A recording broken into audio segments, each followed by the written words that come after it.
Good afternoon, ladies and gentlemen. I would like to welcome you to the last presentation of the Esports Academic Seminar of 2019. Hello, my name is Marcus Jang. I am from the International Esports Federation, and I will be the moderator for this year's academic session. To build up a hub for esports research, Esports Academic Center project has been initiated starting from last year as a part of Global Esports R&D Center, which is a 2019-2022 project. The Esports Academic Seminar is to promote research and have sustainable esports academic events. Starting from last year, IESF has been governing and supporting the research and development project for measuring the development of esports going forward and the possible synergy at the present and the future. This presentation is the result of the IESF R&D project with the International Academy of Sports Science and Technology located in Lausanne, Switzerland. It is first to be held public at this summit. By developing this project and sharing the output with the stakeholders and the industries across the world, we hope to work an active role in nourishing the development and in-depth understanding of the esports across the world. Now let's get started with our speaker. Last but not least, Juliano Fatio from International Academy of Sports Science and Technology.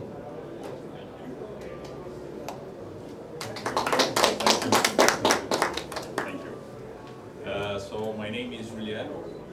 I'm right now finishing my master's at the IESTS, the International Academy of Sports Management. We are located in Lausanne, Switzerland, which is also known for being the Olympic capital, because it's where the headquarters of the IOC is located and such many others international federations. And also the IOC is one of the founding members of our school. Moving on. Sorry, this is the topic. So we're going to tap into the potential of esports as an official sport, and we've been working on that for the last 9 months together hand in hand with ISF. So this actually, our team members is a very diverse group. So beginning here we have Ashley, he's Indian and he has a legal background. Then we have Ji Wen, she's Chinese and she worked for many years at the Chinese Sailing Federation. Then there is myself. I have a business background. I've been working with startups for the last 10 years maybe. My last venture, which was partner, got invested by SoftBank. Probably some of you already heard of them. And at the end got acquired by Didi, the Chinese e-hailing company. So basically we were the Uber of Brazil. So as you can see, I'm a Brazilian and also Swiss. But I feel more Brazilian. And last, Mari, she's Japanese and she has an extensive background on sports medicine and been working with that for many years. And of course, she gave us a great contribution on that matter. Okay, so here is the outline of the presentation. Intro, methodologies, findings and recommendations, and at the end, Q&A. So before we start, I'd like to make a small disclaimer. We have to take into consideration that this presentation and the whole project was made also with the intention to showcase the esports potential to the Lausanne and to the Olympic environment. So what it means is actually there's some stuff here that is probably for most of you really basic, but it has to be somehow educational for those who are actually in Lausanne, for those who are actually part of the Olympic movement. And we have to remember as well that they are really conservative and teaching them little by little what is esports all about. Of course, it helps us to achieve our main goal. Okay? So I would like you please to take a few seconds to read the definition of esports according to ISF. So basically, if you just take the words here, virtual environment, it could be easily the description of a game like chess, for example. And when we discuss chess, chess is already recognized by the IOC as an official sport. And then, of course, you have to start thinking, so if it's somehow similar to esports, it's a mind game, why esports is not yet recognized? And the answer to that is super simple, at least in my opinion, on the group's opinion as well. political reasons, of course. The Chess Federation has been there for decades and decades, and IESF is still struggling. They're doing a great job, but they're still struggling to find their way up. And it's part of the process as well to get to be more mature. And also, when we presented that, a few of the IOC members, they questioned us, saying that through esports, you actually have a machine interacting with the screen and also interacting with your opponent, which I think is a very weak argument if you take in consideration, for example, that auto racing is also considered an esport and you're using a car, or even the equestrian federation that is also recognizing and you're using a horse, right? Again, I think it's just a matter of time before it gets recognized, and what we are trying to do here is we try to understand how to accelerate that process somehow. So, a little bit of esports in numbers. Again, some of you might know, some of you might not know about it, but we have to start with demographics. First, 50% of the esports audience is located here in Asia. So it's no surprise that actually the International Esports Federation is located here in South Korea.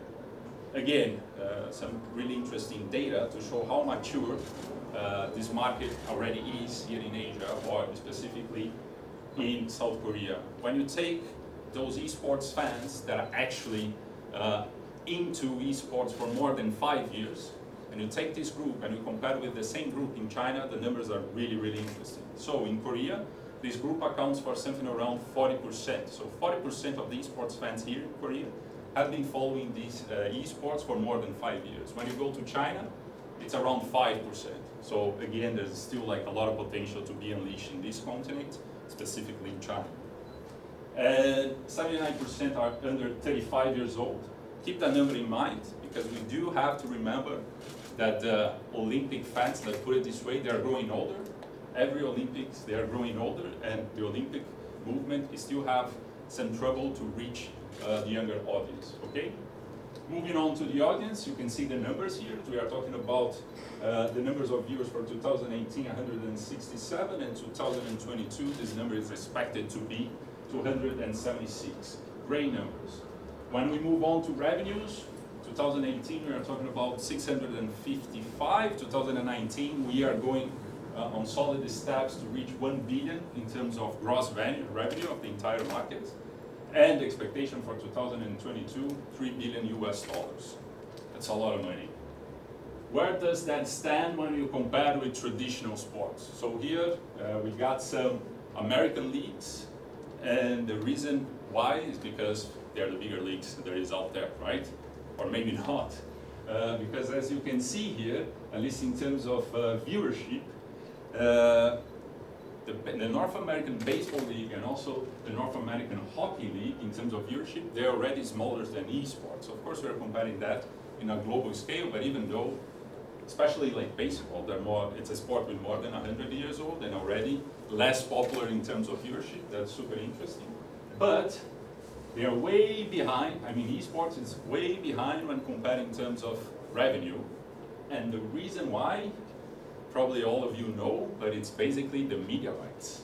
So while the traditional sports leagues, they have an average a revenue stream representing 37% of their outcomes coming from broadcasting rights and media rights, esports is still on 14%. And of course, there's a lot of stuff going on regarding that. There might be some changes in the future, but the truth is, there's a lot to be unleashed as well in terms of potential for esports to grow in terms of media rights and broadcasting rights. Again, this number it's very impressive. 37 on traditional sports and already consolidated sports against only 14% with esports. All right, so this looks a little bit complicated, even for you guys, but imagine myself explaining that for some people at the IOC. That was quite interesting. It took me a while to guide them through that, but to start, of course, in this ecosystem, we have to consider the publishers, right? They are the center of our chart because they are the ones developing, producing, and distributing the games, right? When we talk about esports competitions, the publishers, they can choose to organize the competitions themselves or sell the rights for a third party to do so, like they are doing, for example, with ESL. Myself and my group, we had the opportunity to go for the first time for all of us to a esports competition in Berlin, and there was a League of Legends, a stage of the League of Legends European Championship that was entirely organized by Riot, and quite interesting perspective of the whole thing. So when we look at this graph again, sorry, I got a little bit lost myself with all of that. But anyway, sorry. So the publishers, they are the right holders, right? So by being the right holders, sorry, just a moment, I have to check my notes. It's a little bit complicated. Sorry about that.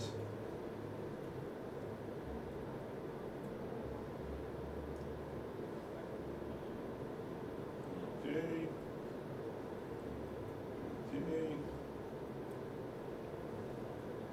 Yes, sorry. Again, so the publishers, they can be considered somehow the IOC, and the game operators, they can be considered the international federations, right? But the similarity stops there. What is super interesting about this is that these guys over here, they are super business oriented, right? So they're gonna respond to the market. So if they're publishing a game that is not profitable anymore, they're just gonna stop publishing, or they're just gonna change or make like changes in the development of the game. That's really, really interesting when we put in comparison with the IOC. It's pretty much like if tomorrow the IOC decides to stop the competition of ski jumping, and there will be no more slopes being prepared for the ski jumping, there will be no more athletes competing on that, and basically all the athletes, they would have to adapt to a new modality, which is quite interesting considering that the example that I took is ski jumping. Yes, they're not profitable. Yes, there's no legacy on that. Yes, it's a mess after you throw an Olympics Games, you build that huge slope, and there's not much use of it, right? So, moving on to the athletes. So these athletes here in this environment, they have similar revenue streams. They get sponsors, they are paid by their teams. But what is really interesting, and in my opinion, a big revolution of the whole thing, is basically how the athletes here, they're able to sell their original content, because at the end, the athletes, they are reproducing and creating their original content, and they are able to make money through platforms like Twitch or YouTube gaming and so on. And then again, comparing with traditional sports, that's unbelievable. That's really, really nice.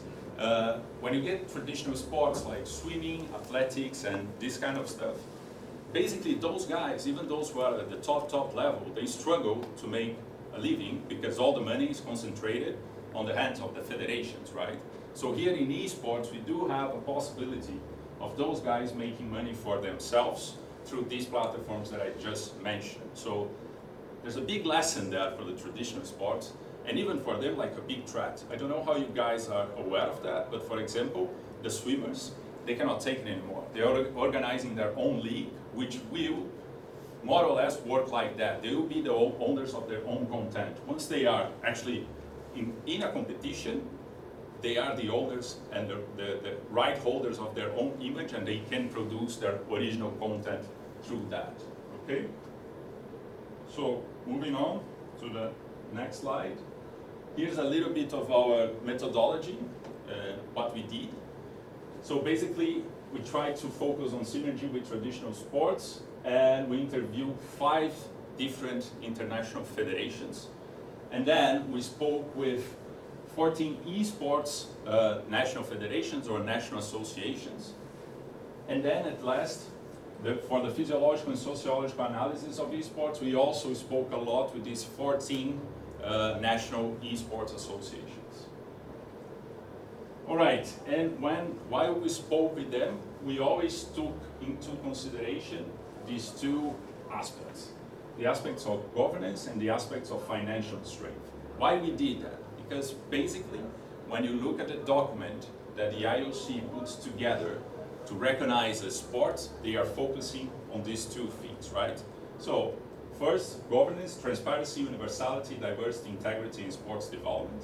And secondly, financial strength. So what I said it before about appeal with the young audience, esports is that. When I said about general appeal, it's getting there. It's already bigger than baseball again. Sponsorship, even though the sponsorship in esports is still more endemic than non-endemic, it's definitely getting there. When you talk about broadcasting appeal or TV appeal, esports has like the perfect format. So once again, just a matter of time that the IOC convinces itself that esports should be part of their program. So here are the federations that we spoke with. Here are the national associations that we spoke with, so we could speak with federations from across the globe. A lot of learnings from that as well. And here already for the recommendations. So this is my favorite part. Why is that? Because this is basically like where the e-fans are interacting with traditional sports.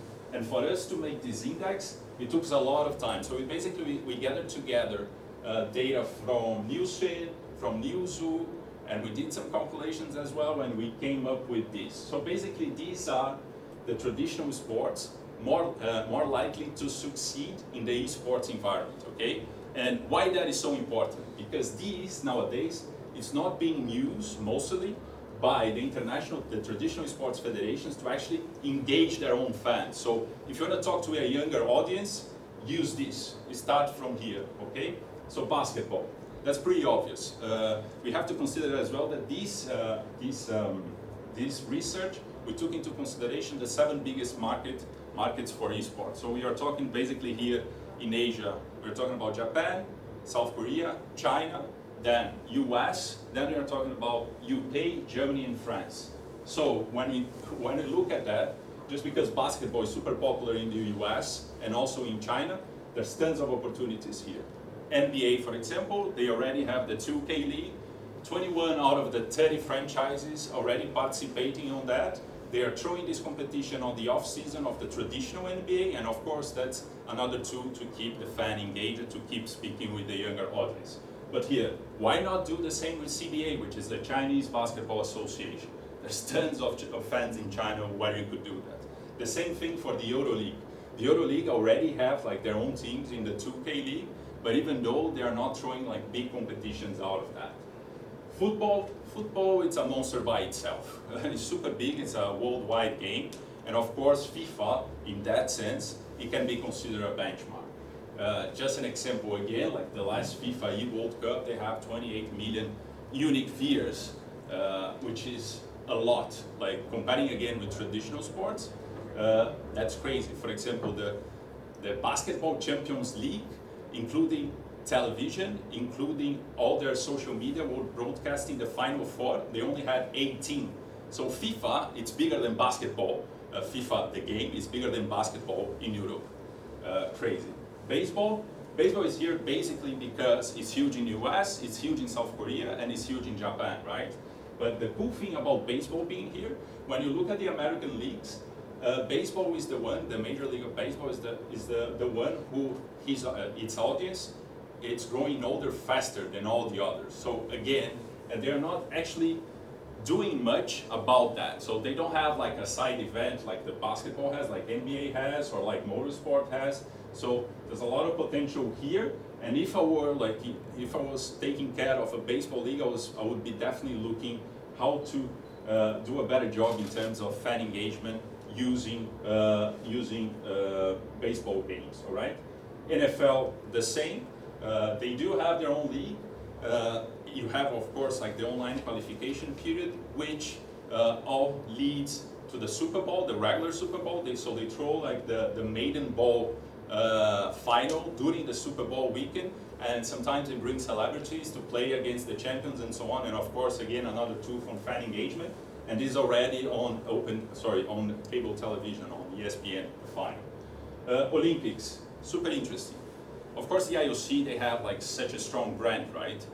And why it appears here, it's very simple. We have to remind that most of the followers of Olympics, and when I mean Olympics, I mean people following social media, the IOC, or a National Olympic Committee, or a National Organizing Committee. And we have to remember that the last Winter Olympics was here in Asia, the next Summer Olympics is going to be here in Asia, and the next Winter Olympics is going to be here in Asia as well. So that has like a tremendous weight in why Olympics is here on the 5th position. And even though it's very popular among e-fans, they never actually succeed in esports. I mean, games itself, yes, they had like a lot of games. And as a gamer, and I love like sports simulating games myself, I never really got hooked by any of their games. And like during the last Olympics, they made a partnership with Steam, which is like a ski / snowboard game, even though it's a super cool game in terms of what they did for esports, in terms of viewership and and so on. It was really weak. They didn't have like a full impact. They didn't have like a full fan engagement through that game. And then the last one I'm going to mention is motorsports. Motorsports is super cool because they've been doing games for more than 30 years. Like FIA actually approving the games, and they've been using driving simulators for I don't know how many years as well. So they already really concentrating and engaging their fans through the esports. And again, like for yourself to practice auto racing, it's quite expensive, and they do understand that can be a facilitator for an easier. That can be a facilitator to enter into the sport, to lower the entry barrier for the sport through gaming. Okay. Moving on. So now we are switching for the recommendations in terms of governance. This second point here, I'm going to speak more about it a little bit further on. The third one, again, super interesting in my opinion. First of all, FIBA. Why is FIBA somehow similar to IESF? Because FIBA, the same way as IESF, they have within their environment really strong stakeholders. In the case of FIBA, we are talking about NBA. So NBA is a monster by itself. Again, like NBA accounts for something around 92-93% of all the viewership across the globe regarding basketball. So it's a monopoly, right? So how could FIBA leverage themselves having such a giant competing with them? So their idea at the beginning was, no, we are not competing. We have to work hand in hand to grow the awareness of basketball. So what they did was basically, NBA, I need you to organize my competitions because I need your players. I need to work together with you on my calendar. On the other hand, even you being a giant, how can I help you to increase your league, to keep growing your league? So for them, it was super easy. There are some places where basketball doesn't have a huge awareness. And in those places, NBA, together with FIBA, they go hand in hand through a program that is called NBA Without Borders, which is basically raising the awareness of NBA in places where the basketball is not so big. And some really good players came from that. So for example, Joel Embiid, it's a player from Sixers, he came to this program because they have a program for sports development in Africa. And there's still more to come because they just started. So it's basically FIBA saying to NBA, why you don't want to do it, that I can do it right now. And they came into that agreement. And of course now, in terms of governance, it's been 5 years that NBA has a seat at the board of FIBA. And it's quite revolutionary when you see like an international federation like FIBA open themselves to something like it. Same thing with FIA. FIA, the same thing, they have super strong stakeholders within their landscape, so they're dealing with car manufacturers. And what they did, they had to, 20 years ago, they had to open up space on their board for the car manufacturers. So here, especially like on big competitions like Formula 1 and the World Rally Championships, the car manufacturers are part of their board, okay? So, moving on, so this is the part, this is a really interesting part. When we look at the landscape of esports, it's super business oriented, right? Super business oriented. And because it's super business oriented, there are a few gaps that are not being filled correctly in the group's opinion, and where could be like a good opportunity for the IESF to actually play a major role. So what we are saying here first, basically we are talking about here integrity issues. even though we do have the integrity coalition and so on, in the group's opinion, there is still a lot of conflict of interest at the end, and the IESF position itself, at least right now, in a very comfortable situation where this conflict of interest, it doesn't exist in the same way that might exist with ESL. Just an example that happened in Brazil. So we had a Brazilian player that during the League of Legends, he made some racist comments, and after a while, of course, he got suspended. After a while, Valve just hired him to play for Counter-Strike. So who is actually organizing all of that? You know, who is actually checking all of that? And here we do believe that IESF would be doing this role. Okay. Then we had the physical training, neuromuscular reflex, that kind of stuff that of course was all made with Mari, the Japanese woman that I just mentioned, who has like a sports medicine degree. And that would be, as we said, a good opportunity for IESF to fill some gaps that actually the publishers would have a huge conflict of interest to take care of. So now talking about diversity, of course, since it's a mind game, it can be really inclusive, even though the pictures are nice, our feeling that it is not. For example, the event that we attended in Berlin, we are talking about something about 85% of the audience being male. And even though girls would play, that is still a very male-oriented environment. Disabled and elderly as well being able to participate and to hold esports competitions. Okay, and now in order to conclude and finish the whole thing, so where we stand right now. So as you can see, at first we gave like a glimpse to IESF where we should explore more in terms of research. So it still like somehow superficial. Now we are in a phase that we are discussing with them where we should follow next. Should we do something internal and just, for example, with together with the national associations, try to set a level of agreement in how to develop all the integrity issues that we talked about. So in our conversations with the 14 national associations, it was clear that they are already concerned with the integrity issues, with sports development issue, but at the end, there are somehow huge differences between one national association and the other. So how to create a playbook or how to create policies to combine all of that and make all of them raise to the same level.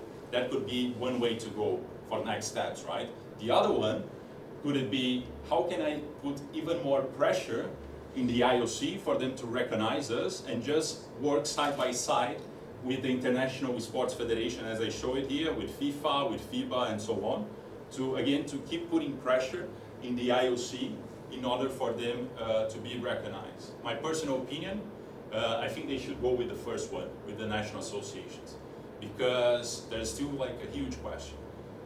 Who needs more esports? The IOC. Who needs more each other? The IOC or the esports? And everybody keeps telling that esports should be recognized by the IOC, but honestly, I think it's the other way around. I think the IOC needs more esports than the other way around. Sorry. And that will happen naturally. As I said, there's some steps to accelerate that.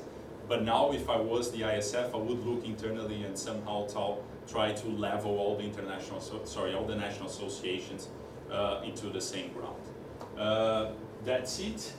Any questions? Thank you very much for paying attention. Is there any questions?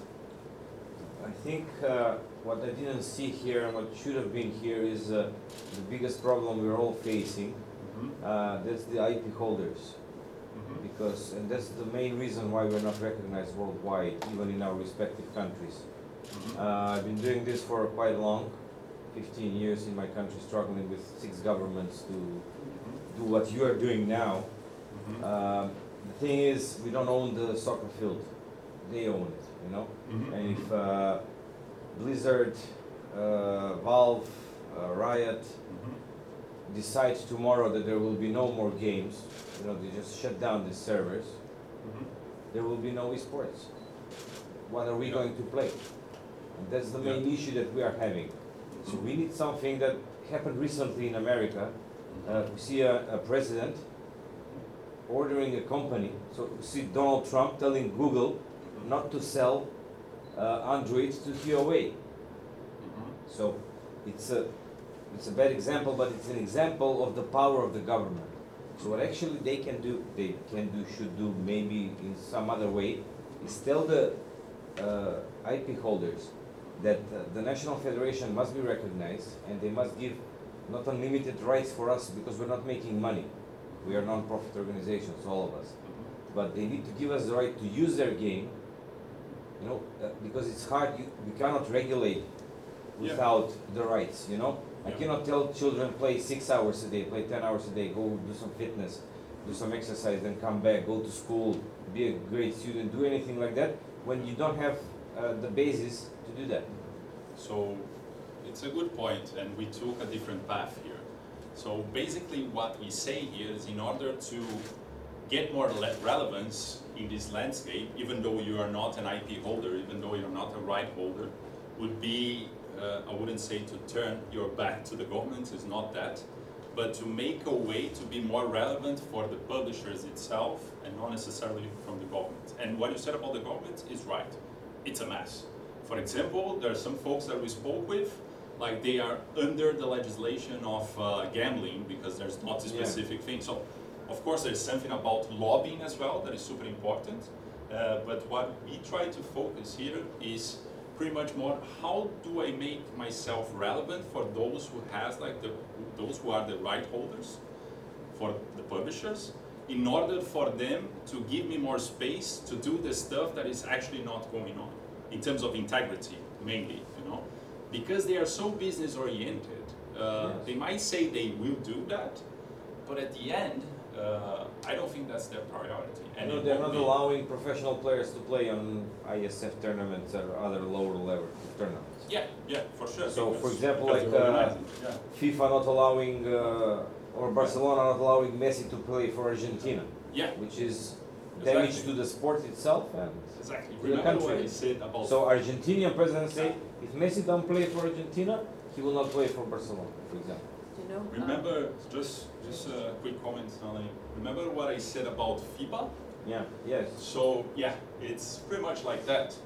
FIBA, not a long time ago, it couldn't count with the NBA players, and they decided to somehow solve that problem because they understood that, of course, it would be better for everyone if they could see Michael Jordan playing in the Olympics, right? And of course, in order to do that, it was a long way. It was a long way.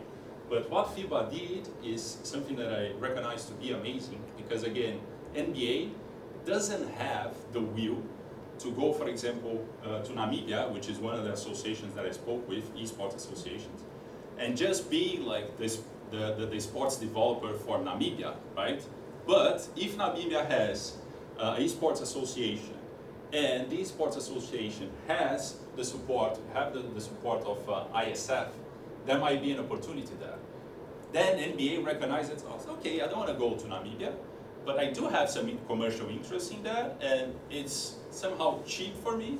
If I just keep financing this entire chain, some players will come up, and of course, the awareness of the game will come up somehow in these countries that today they are not popular. So I'm not saying you're wrong, of course not. I'm just saying it's a matter of opinion. It's a different position. It's a different well, position. this is what I'm telling you is from the field, you know, not just me. I'm talking to all the federations here because we do talk a lot about it. We all have the same problem. It's sure. a common biggest issue. what I was actually going to say on that is it's not just the IESF that has this problem. The IIHF, which is the International Ice Hockey Federation, is of course in the same shoes, and so is the tennis guys. Like, because the ice hockey has every 2 years a world championships, they clash with the Olympics, and on the year that it's on the same time, the top players are not at the Olympics, and it makes a joke of the Olympic Games because the best are not there. But the IIHF says, sorry, our world championships are more valuable to us, so we're not going to send our players.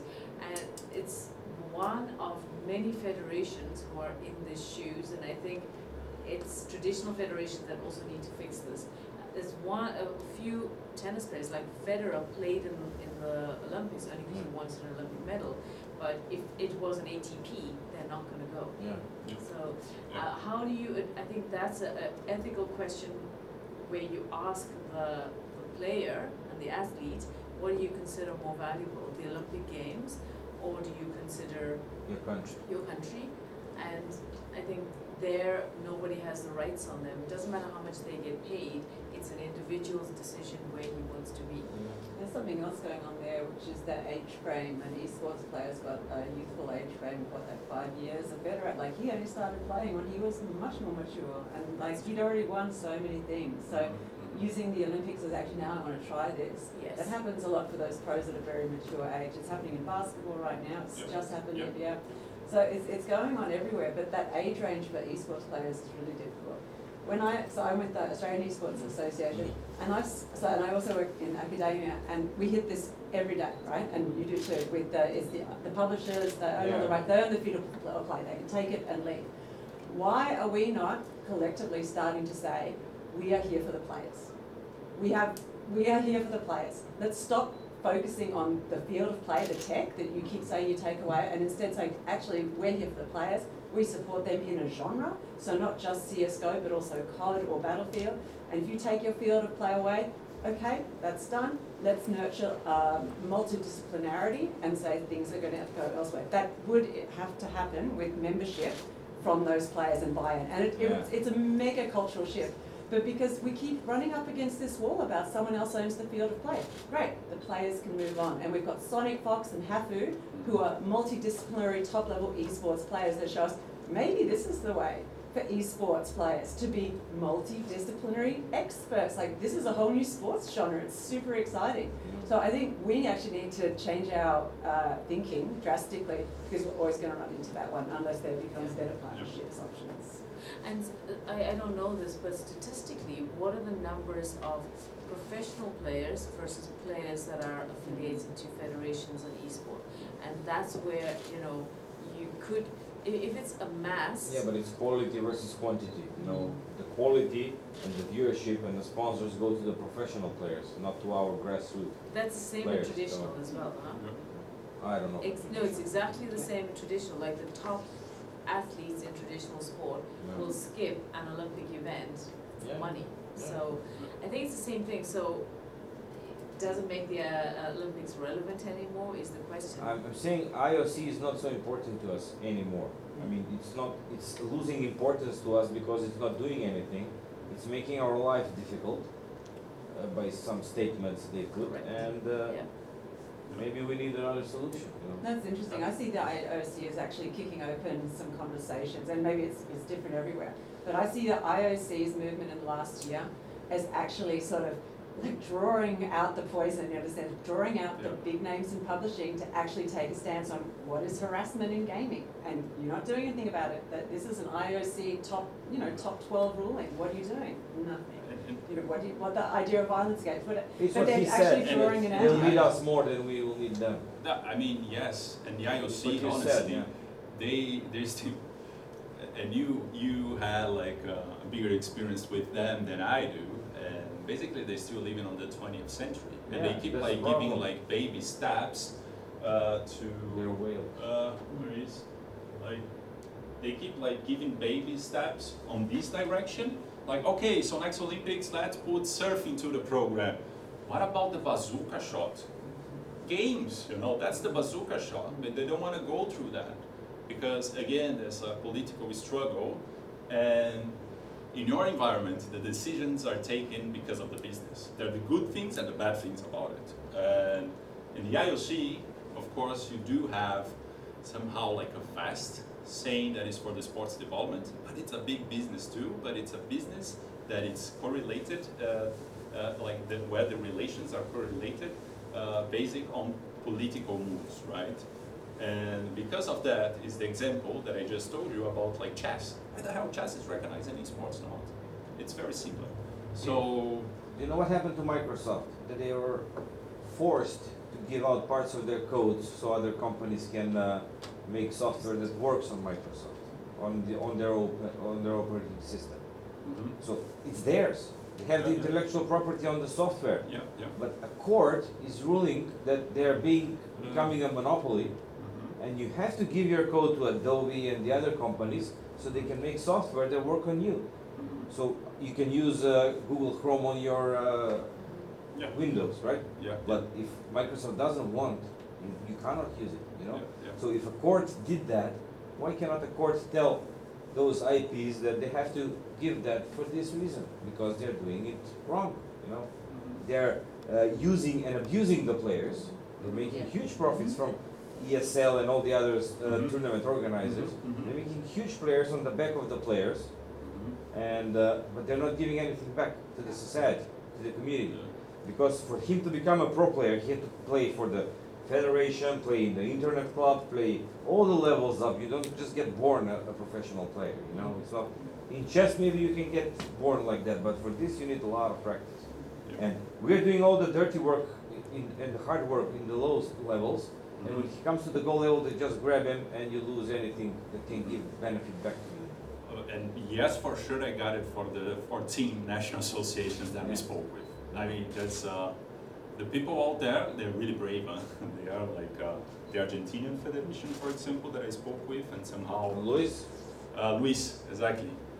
Great guy. It was my first interview, so like it's supposed to be like 1 hour. It took like 3 hours, which was really good because it was a great help. These guys are really entrepreneurs. I mean, you guys are really entrepreneurs of this thing. But again, like to think about the government, it really depends where you are. But I would see that happening in Well, Brazil. you have EU, EU court. Yeah. European Union is something we can all use. Yeah.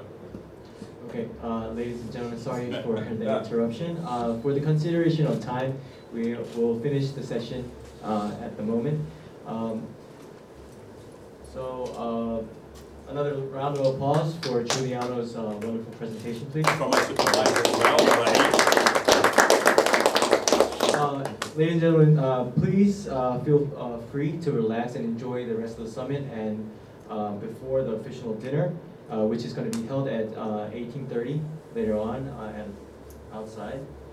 And thank you for the participation and the enthusiastic conversation discussion. Okay. Thank you. Thank you. Thank you. Thank you.